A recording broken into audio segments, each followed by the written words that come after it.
Hey everybody, welcome back to the channel. Out here today up on top of the hill here at the house. What I've got going on out here today, it is Friday, February the 10th. I just finished up work inside. What I've got right here is, this is one of the box beds that we put out when we built the house up here. So this box bed was 5 years old. We used, when I built it, I used 1x6 lumber, and I had is about a foot deep on the downhill, because we're on the side of a hill, as you can see looking out behind here. I used two 1x6s on the downhill side and one 1x6 on the uphill side, and then I tapered the sides to match. Well, over the past 5 years, that wood started to deteriorate and the screws started pulling out of it. And so what I've had to come out here and do now is, yesterday I came out and I ripped all the boards down. I'm going to use them for other projects here at the house. They're not going to go to waste. But what I ended up going and picking up was, I've got some 2x8s. I think I got 2x8s. I think I got 2x8s. And what I'm going to do is I'm going to build those up the same way. I'm going to stack two high on the downhill side, one on the uphill side, and then I'm going to cut the sides to match to try to keep the dirt level. You may be asking, why am I doing that with the box beds?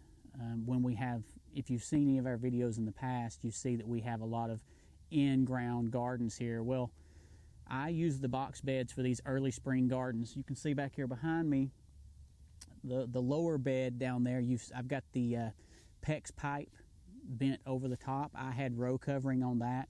That is where I had the garlic planted that I started out here in October. Unfortunately, and I've never had this happen before, but when we had that Arctic blast that came through at Christmas and we got down to around 0 here, and we stayed in single digits for 72 hours, it fried 80% of my garlic. I mean, I checked it and it was all just mush. So I'm going to have a huge loss of garlic this year.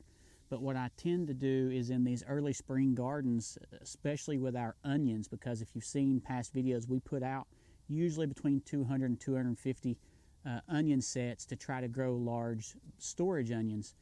Well, we do that here at the house because I can easily come outside here. I can pull off the row covering if it's a really pretty day and I want the onions to get a lot of sunlight, and then I can strip and I can pull that row covering back on if it's going to be a cold, frosty evening or night.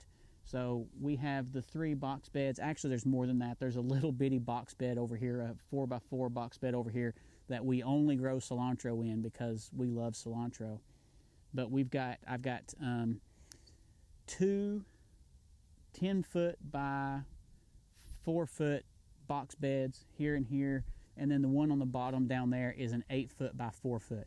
I think this year I'm probably going to build another one up here, just because last year I started running out of room. The wife wanted me to plant a lot more leafy greens, so lettuce and kale and Napa cabbage, because I love kimchi and I like to make my own kimchi using my homegrown Napa cabbage. So I'm thinking about putting another box bed in up here for this spring. I really haven't decided. I've got the materials to do it with. I just haven't decided where I'm going to do it or what my plan is going to be.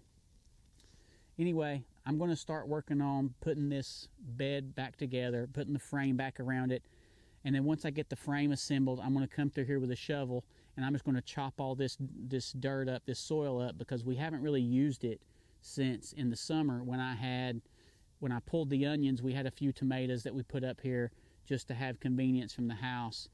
I mean, by far, most of our gardens are still going to happen in the big gardens down on the lower hillside.